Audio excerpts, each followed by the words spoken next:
안녕하세요, 토리잘입니다. 이번 시간에는 KTNG에 대해서 한번 분석해 보도록 하겠습니다. 그럼 지금 바로 가시죠! KTNG 연매출 4조 4,715억원, 영업이익 1조 2,551억원. 잠깐만요, 두 눈을 의심케 하는 수치가 보입니다. 영업이익률이 28%야? 시가총액 약 12조에서 13조원, 코스피 시총 20위 중반대, 낮지 않은 연봉, 고용 안전성, 높지 않은 업무 강도 등으로 누구나 가고 싶어하는 신의 직장 중 하나입니다. 무엇을 파는 회사일까요? 담배가 59.3%, 인삼이 30.1%, 나머지는 부동산 및 기타 산업을 영위하고 있습니다. 이번 시간의 주제는 KTNG가 규제 산업임에도 불구하고 이렇게 높은 이익을 유지할 수 있는 비결과 현재 KTNG의 사업 방향과 전망을 이해하는 것입니다. 중학생도 이해하실 수 있도록 쉽게 설명하도록 하겠습니다. 본격적인 KTNG 이야기를 앞서서 최근에 제가 겪었던 놀라운 이야기를 하나 펼칠까 합니다. 최근에 지인들과 기업의 영업이익률 이야기를 하다가 20%가 넘게 나와서 그 기업이 상당히 의외였다는 이야기를 하던 중에 저는 그 친구들의 반응이 상당히 놀랐습니다. 영업이익률 20% 그거 당연한 거 아니냐, 게임에서도 90% 나오는데 20%? 별로 놀랄 거 아니다. 영업이익률 20%를 너무나도 쉽게 당연하게 받아들이더라고요. 말이 안 되는 것은 아닙니다. 게임회사야 고부가 가치 산업이니까 어느 정도 실제로 가능한 이야기이긴 해요. 실제로 던파를 개발한 네오플은 영업이익률이 약 90%에 달하니까요. 하지만 제조회사에 근무한 경험이 있던 저로서는 황당해서 아직까지도 많은 분들이 국내 제조업의 현실을 인지하지 못하고 있구나, 기본적인 것은 잘 모르실 수 있구나 라는 생각이 들었고, 더군다나 취업준비생분들 같은 경우는 회사에 근무하신 적이 없으시니까 더욱더 그러실 수 있을 거란 생각이 들어서 이번에는 KTNG 이야기에 앞서서 살짝 국내 제조업의 현실을 한번 이야기해드리도록 하겠습니다. 우선 우리나라의 평균 제조업 영업이익률은 2017년에 사상 최고를 찍어서 평균 7.6%입니다. 국내 대표 회사 삼성전자 영업이익률이 18.9%로 수많은 분들이 이 정도는 돼야 기본인 거 아니냐라는 중거점을 볼 수 있긴 한데, 삼성전자를 제외한 코스피 상장사의 평균 영업이익률은 4%대입니다.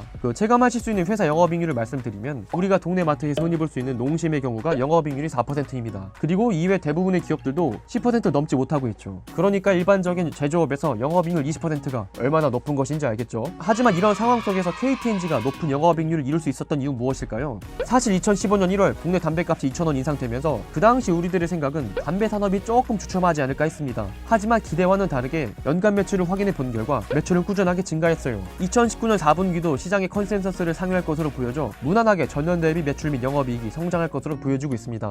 그렇다면 먼저 담배 회사가 어떻게 영업이익률이 20%가 넘을까요? 우리가 알기론 담배값의 70%가 세금이라 딱히 많이 남을 것도 없는 것 같은데 말이죠. 하지만 아이러니하게도 이렇게 담배가 영업이익률이 20%가 넘을 수 있는 거는 담배가 규제 산업이기 때문입니다. 우리가 TV에서 담배 맛있네, 꿀맛 이런 광고 본 적이 없잖아요. 담배는 국가에서 정하는 규제 산업에 속해서 제품 특성상 광고가 금지되어 있어요. 마케팅 비용이 절감되어서 원가 측면에서 돈이 크게 들지 않는다는 것입니다. 참고로 좀 옛날 기사이긴 하지만 원가 중 마케팅 비용이 70%, 지금은 기술 발전과 원료 때문에 많이 올라갔겠지만 마케팅 비용을 절대로 원가에서 무시할 수 없다는 거죠. 또 여러분들이 궁금하실 것 같아서 가지고 온 자료를 보여드리면 해외 담배에서도 마찬가지입니다. 여러분들이 즐겨하시는 필립 모리스도 장사한다면 누구나 꿈꾸는 영업이익률을 보여주고 계십니다. 자, 아무튼 규제 산업임에도 불구하고 KTNG가 이렇게 호황 아닌 호황을 누릴 수 있는 이유들을 말씀을 드리겠습니다. 먼저 현재 국내 일반 담배 시장 그래프를 먼저 보고 시작할게요. 이게 지금 현재 우리나라 담배 산업의 현실입니다. 우리가 흔히 말아 피우는 담배를 관련형이라고 부르거든요. 이 일반 관련형 담배의 점유율이 사실상 외국 담배 회사에게 점유율을 빼앗겼습니다. 2002년 약 80%에 달했던 MS가 2020년 현재 약 20%대로 감소하며 그리 힘을 못 쓰고 있는 지 오래되었어요.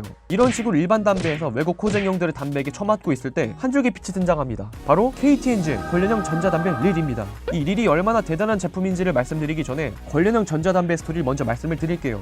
관련형 전자담배를 처음 내어보인 것은 2017년 5월 필립 모리스 아이쿠스였습니다. 이젠 담배를 더 이상 태우지 않고 쪄서 핀다는 패러다임 시프트를 내어놓았죠. 이 때문에 냄새도 안 나고 건강에 더 해롭다고 주장하며 야심차게 내어놓아요. 사실 이전에 등장한 액상형 담배도 반짝 잘 나갔었지만 몸에 해로운 건 마찬가지고 무화과감과 흔히 흡연하시는 형님들 말에 의하면 입에 감기는 맛이 적어 주춤할 때였거든요. 그런데 혜성같이 등장한 쪄서 피는 담배는 혁명을 일으켜 출시한 지 약 2년 만에 전체 담배 시장 내에서 10% 이상의 MS를 차지합니다. 이 같은 관련형 전자담배 시장에 KTNG도 빠르게 대응해서 2017년 11월 관련형 전자담배 릴핏을 내어놓는데요. 이게 대박을 칩니다. 자, 기사 하나 보여드릴게요. KTNG를 전국 모든 도시에서 판다. 릴 출시 7개월 만에 60만 대 판매. 자, 그래서 이게 KTNG 국내 전자담배 점유율이 어떻게 올라갔냐면요.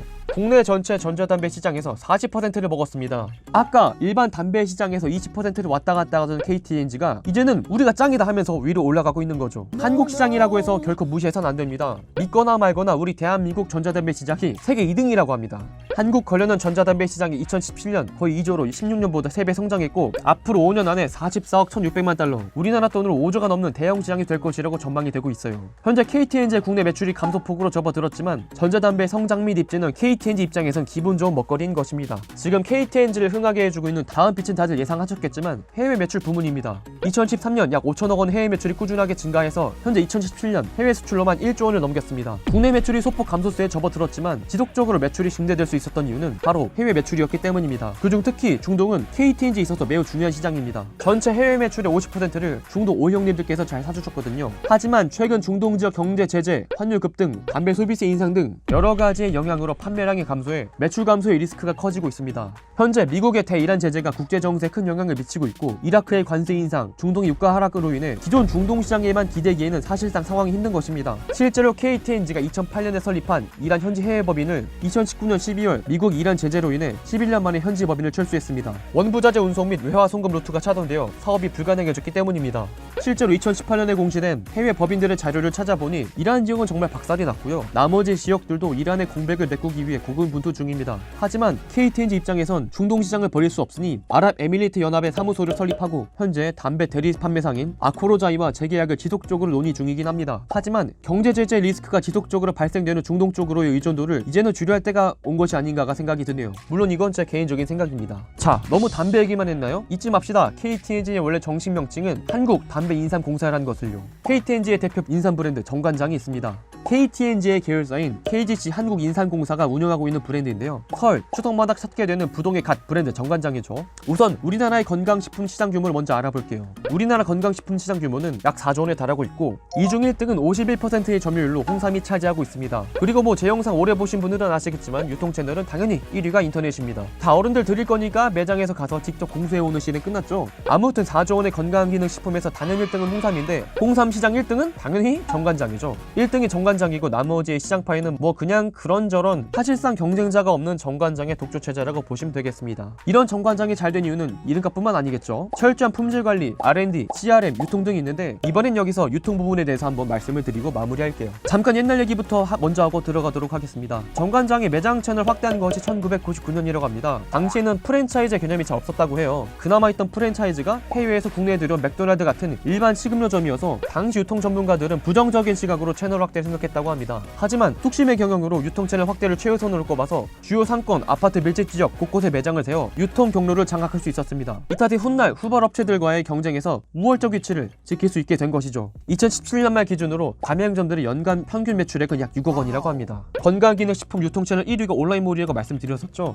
정관장은 2017년 7월 건강식품 전문몰 정모를 오픈했습니다. 잠깐만, 그렇다면 지금 여기서 한 가지 생각이 들겠죠. 그럼 이제 정관장 오프라인 매장도 다 망하는 거 아니야? 하고 봤더니 아닙니다. 우선 얼마나 잘 되고 있는지와 정관장이 얼마나 훌륭한 기업인지를 말씀을 드릴게요. 2018년 7월 정관장의 온라인 판매샵 정몰의 회원수가 46만 명, 한 달 주문 건수가 무려 12,000건이 넘는다고 합니다. 오픈 후 매월 1만 명 넘게 회원이 증가하고 있고 하루 평균 방문자 수가 5만 명이 넘고 건강식품이란 단일 테마로 연간 거래액도 100억 원 돌파했다고 해요. 여기서 주목할 점은 정몰의 온오프라인 상생 시스템입니다. KGC 인삼공사는 정몰을 오픈하면서 온라인몰 강화가 오프라인 매출 감소로 이어지지 않도록 정몰에서 주문하면 원하는 매장에서 제품을 픽업할 수 있는 매장 픽업 서비스를 내어놓았습니다. 즉 온라인에서 발생한 매출을 본사가 가져가는 것이 아니라 그 주문지에서 가장 가까운 가맹점이 가져간다는 것이죠. 고객이 단골 매장을 온라인몰에 등록하면 점주가 물건을 직접 당일 배달하는 매장 배송 서비스 시스템을 도입한 것입니다. 고객의 편의를 높이면서 점주 입장에서도 온라인에 고객을 뺏기지 않는 것이죠. 본사, 점주, 고객이 모두 만족하는 위빙 모델을 도입한 것입니다. 즉 온라인을 통해 기존의 오프라인 매장과 밸류체인을 엮으면서 홍삼 시장 내에서 절대적인 유통망으로 압도적인 시장 우위를 지니고 있는 것이죠. 이커머스가 확대된 시대 속에 가맹점과 본사 간의 상생 시스템으로 전국의 오프라인 유통망을 꽉 잡고 동시에 이커머스로 유입량을 폭증시키는 것이죠. 현재 KT&G에 대한 증권가들의 분석을 보면은 국내 경기엔 영향을 받지 않는다라는 제목이 나올 정도로 사실상 KT&G한테는 현재 해외 매출 시장이 얼마나 큰 부분인지 알 수 있었습니다. 하지만 현재 제일 큰 시장이었던 중동 시장이 미국의 대이란 제재를 맞으면서 사실상 그 시장 자체가 위협하게 되었어요. 실제로 11년 만에 이란 현지 법인을 철수할 정도니까 더 이상 안정적으로 볼 수는 없다는 거겠죠. KT&G가 이러한 상황을 타개할 수 있는 있는 방법은 신시장 개척이라고 보여집니다. 신시장 개척을 통해서 지금까지 너무나 높았던 중동 의존도를 좀 분산시킬 필요가 있어 보여요. 그리고 이외의 효자였던 릴이 국내에서 아주 훌륭하게 잘 매출이 끌어주고 있으면서 20%까지 낮아졌던 MS를 다시금 끌어올리고 있습니다. KTNG는 국내에서 몇 안 되는 높은 영업이익률을 가지고 있는 유망한 회사입니다. 저는 그 KTNG가 앞으로도 영원히 승승장구하길 바랍니다. 오늘의 영상은 여기까지입니다. 영상이 내용이 좋았다면 구독과 좋아요 한 번씩 부탁드리겠습니다. 그리고 전 여러분들의 모든 댓글을 다 읽고 있습니다. 원하시는 기업 산업 말씀해 주시면요 매주 특별씩 분석해서 올려드리고 있습니다. 그럼 저는 또 다음에 좋은 영상으로 찾아뵙도록 하겠습니다. 그럼 다음에 또 만나요. 안녕.